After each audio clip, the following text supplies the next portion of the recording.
안녕하세요. 2학년 친구들, 수연쌤의 거꾸로 교실 네 번째 시간입니다. 여러분들 지금 우리는 물질의 특성에 대해서 배우고 있어요. 지난 시간까지 끓는 점과 어는 점, 녹는 점이 물질의 특성임을 배웠어요. 그리고 끓는 점과 녹는 점을 이용하면 특정 온도에서 그 물질의 상태를 알 수 있다고 했습니다. 오늘은 물질을 뜨거나 가라앉게 하는 성질인 밀도에 대해서 이야기를 나눠볼게요. 항상 무거울수록 물에 가라앉는 걸까요? 지금 현재 부피가 같은 쇠구슬과 플라스틱 구슬을 준비를 했어요. 부피라는 것은 그 물질이 차지하고 있는 공간의 크기를 말하죠. 그리고 질량은 그 물질이 가지고 있는 고유한 양을 말하는데요.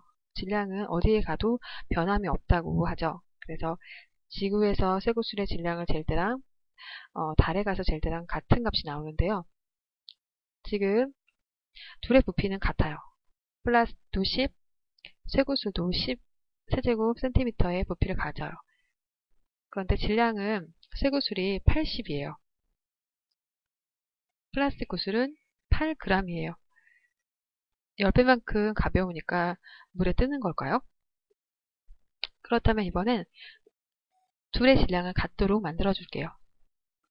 쇠구슬도 그리고 플라스틱 공도 다 4g으로 했을 경우 같은 질량을 가짐으로 같이 가라앉아야 되지 않을까요? 하지만 이 경우에도 마찬가지로 쇠구슬은 가라앉고 플라스틱 구슬은 물에 떠 있네요. 왜 이런 현상이 발생하는 것일까요? 이것은 밀도의 차이 때문이에요. 네.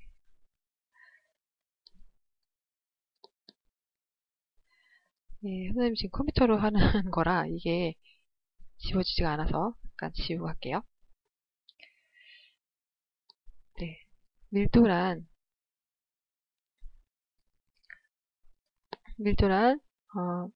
물질의 단위 부피당 질량을 의미하는데요.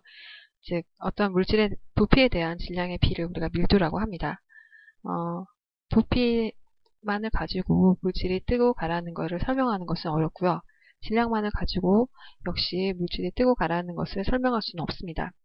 그렇다면 부피를 일정하게 했을 때 단위 부피, 1부피의 질량은 무엇일까를 계산하면 우리가 물질이 뜨고 가라앉는 것을 비교할 수가 있어요.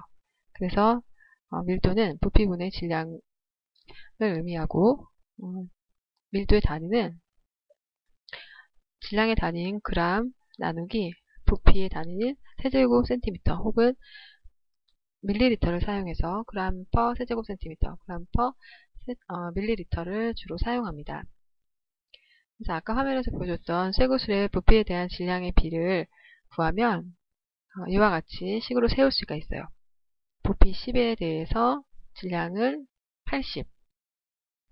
부피가 줄어들었을 때 질량을 같이 해주면 같은 값이 나오죠. 그 비율이 일정하게 8g per 세제곱 센티미터로 나오게 되죠. 플라스틱 구슬에 대해서는 역시 같은 방법으로 밀도를 구해줄 수 있어요. 자, 부피를 같이 했을 때 쇠구슬이 가라앉고 질량을 같이 했을 때 역시 쇠구슬이 가라앉는 것은 쇠구슬의 밀도가 플라스틱 구슬보다 훨씬 더 크기 때문이에요.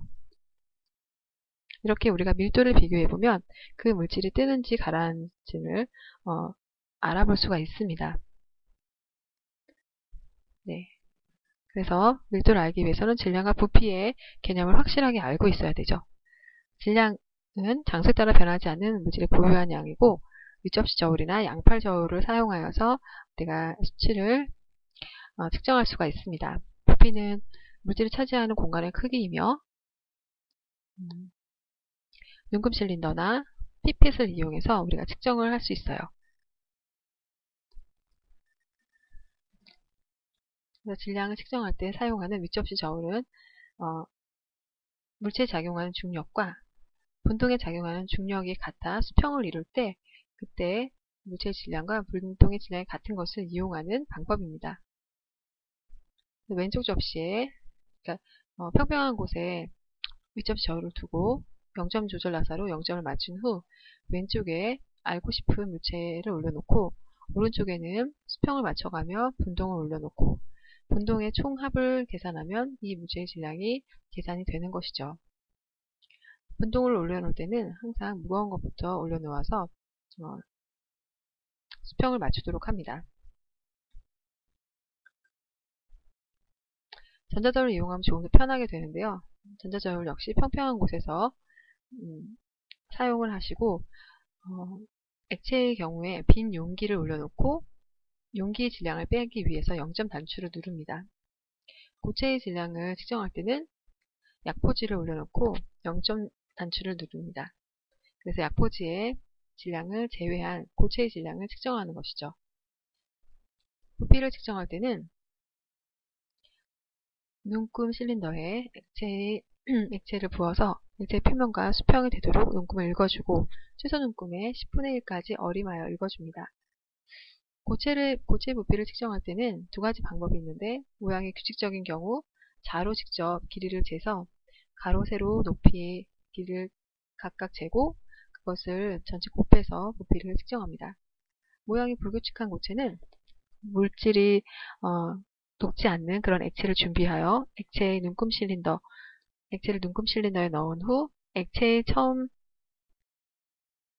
부피를 측정을 하고 물체를 넣은 후에 부피를 측정하여 그 차액으로 부피를 구합니다. 이렇게 밀도는 물질의 단위 부피당 질량을 의미하고요. 중요한 특성이 있는데 물질의 양에 관계없이 일정하다는 것이죠. 그리고 물질마다 고유한 값을 가지고 있어요.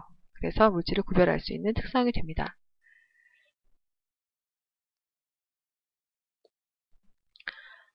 밀도는 뜨고 가라앉는 성질을 보여주는데 밀도가 큰 물질은 가라앉고 밀도가 작은 물질은 뜨게 되죠. 그래서 같은 물질인 경우에도 상태가 다르면 밀도가 다릅니다. 우리가 더울 때 시원한 얼음물을 찾게 되는데요. 물과 얼음을 동시에 넣어도 시간이 지나면 얼음이 물 위에 떠 있게 되죠.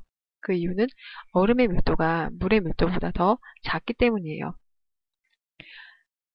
여기 지금 실험을 하고 있는 모습을 보시면 시럽과 식용유를 넣었더니 층이 생기고 물을 그 위에 부었더니 물은 식용유 위에 뜨거나 시럽 밑에 가라앉지 않고 식용유와 시럽 사이에 물이 채워지는 것을 볼 수 있어요. 이렇게 세 개의 층이 생기는 것을 통해 시럽의 밀도가 가장 크고 그리고 식용유의 밀도가 가장 작고 물은 그 중간인 것을 알 수가 있습니다. 따라서 물질의 종류가 같아도 상태가 다르면 밀도는 다르죠. 보통의 물질의 경우는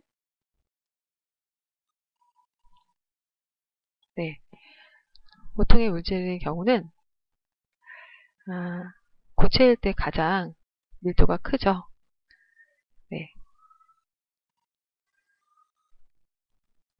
컴퓨터가 많이 느려져가지고요.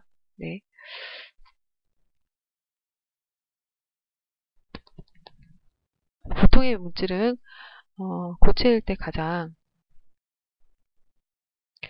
밀도가 크고요. 그리고 기체일 때 가장 밀도가 작죠. 하지만 예외가 있습니다. 물인 경우는 어떻죠?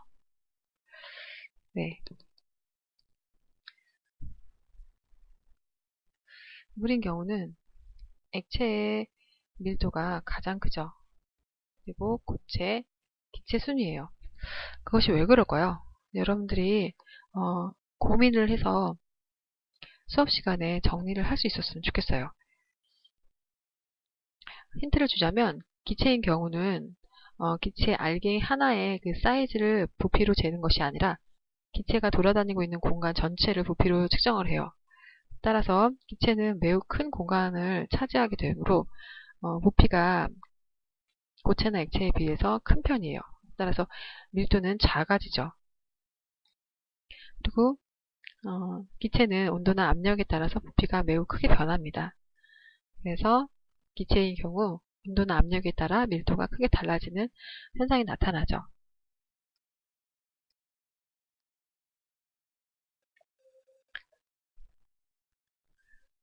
따라서 네, 지금 이게 계속 나와서